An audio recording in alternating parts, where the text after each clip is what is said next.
of a personal absolute or an impersonal absolute. There's no third option. Okay? Do you understand that? So I have to know that you're God. Do you understand that all facts will have their derivation either in a personal absolute or an impersonal absolute? There's no third option. Do you understand that? I'd be lying if I said I understood that. Okay. Now, in order for there to be a fact, that fact either has to be unconditionally non-dependent or derivative of that which is unconditionally non-dependent. Do you understand that? And that's a claim. Can you prove that claim? Do you understand? Thank you for agreeing with me. You just agreed with me. You just agreed with me that there has to be a basis for assertions. When you say, can you demonstrate that, you have just agreed with my statement. Well, see, then maybe we're more like... You didn't understand that when you said, can you prove that? What you're saying is there needs to be a basis for all assertions, either within the assertion itself, or the assertion is derivative of something that has a basis. So the very question that you asked, affirmed what I just said. So then we found some common ground and we should be better. So you agreed with me. So now, do you understand that all facts either have their derivation in a personal or an impersonal absolute? Do you understand that? You know my answer, so why are you asking? Do you understand that all facts have to have their derivation in something absolute?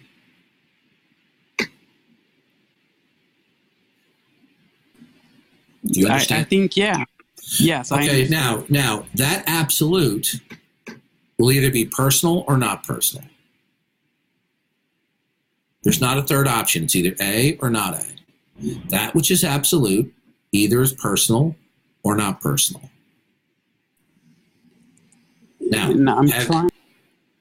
so all facts have their derivation in the prerequisite of something that is absolute and unconditionally non-dependent. Now, have you ruled out that which is the absolute is personal?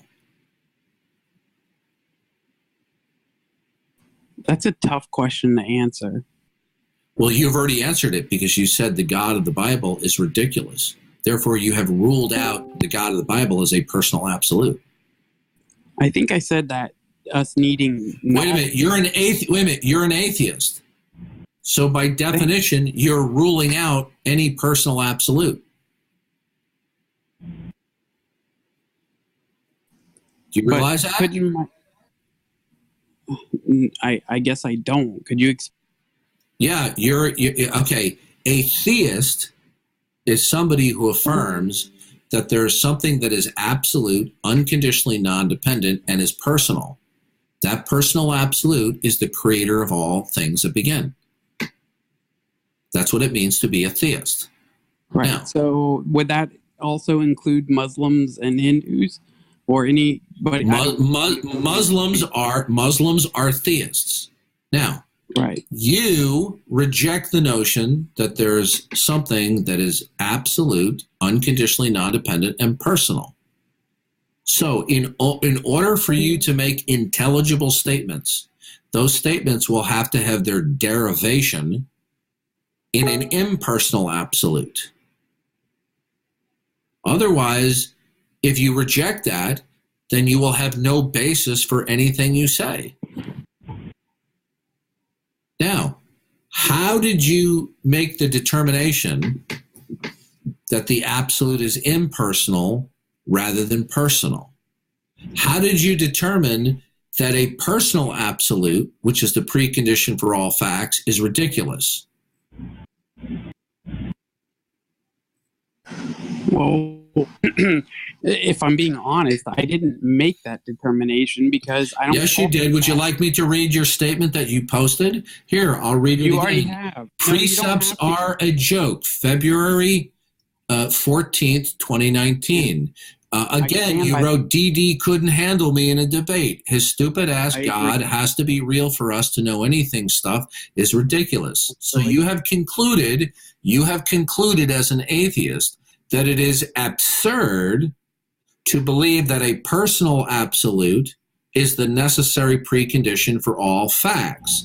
So your position is that an impersonal absolute is the precondition for all facts. Because if you reject the latter, then there is no basis for facts or knowledge.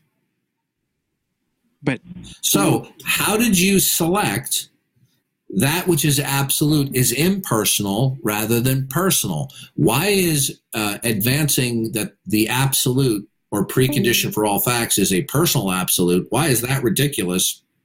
And an impersonal absolute is rational. Why? Okay. Can you ask me to said versus using your own words to explain what I said?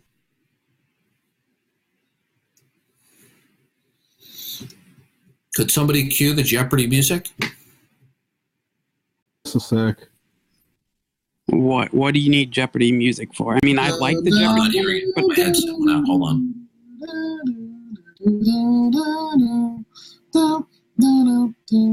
Hold on, my headset went out. Oh.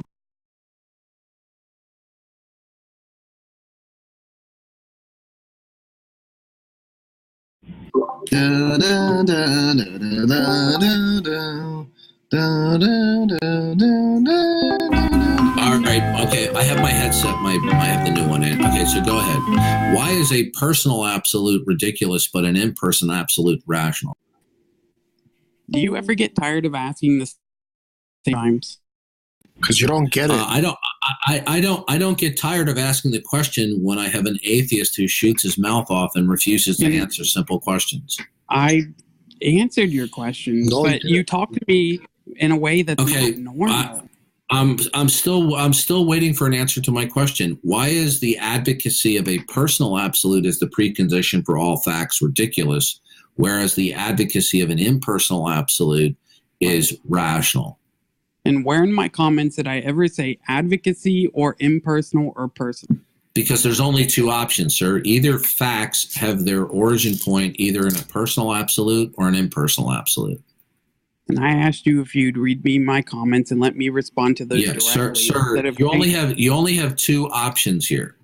One is the absolute that exists that that is the precondition for all facts. It is either personal or impersonal. Do you understand that?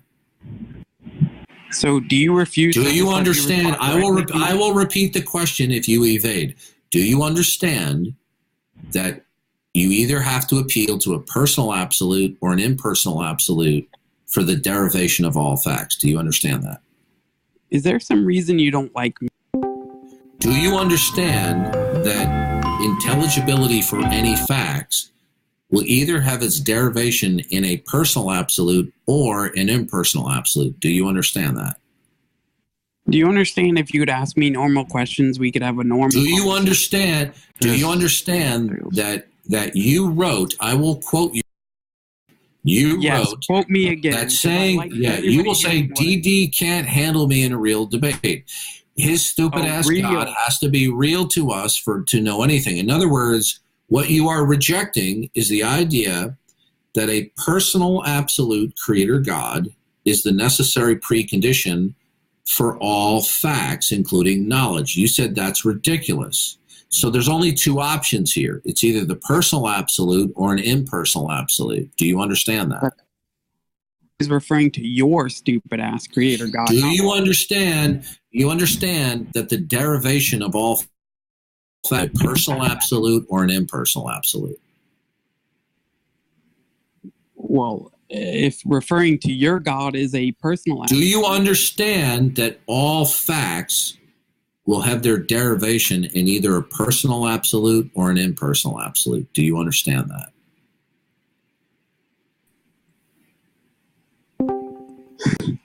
We've been through this Do you understand that? Asked and answered. Ask me something else. No, I haven't gotten an adequate answer. Is the derivation of all facts, is it in virtue of a personal or an impersonal absolute? Which is it?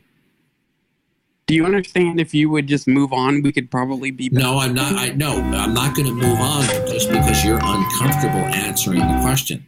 Oh, I'm not uncomfortable at all. Trust me. Okay, good. I'm good. Since you're comfortable answering the question, do all facts have their derivation in a personal absolute? And I said, I don't know. If you don't know, then why did you rule out the God of the Bible being the personal absolute is the necessary precondition? On what grounds did you rule that out? Why did I rule out the God of the Bible? Because I don't believe the God of the Bible. Does believing something make it true? Do you have grounds that the God of the Bible doesn't exist? Oh, sure. I believe that the God of the Bible is morally contradictory. Okay. Do you have grounds that the God of the Bible doesn't exist? I think I just gave you one. No, you just gave an excuse that God is morally contradictory.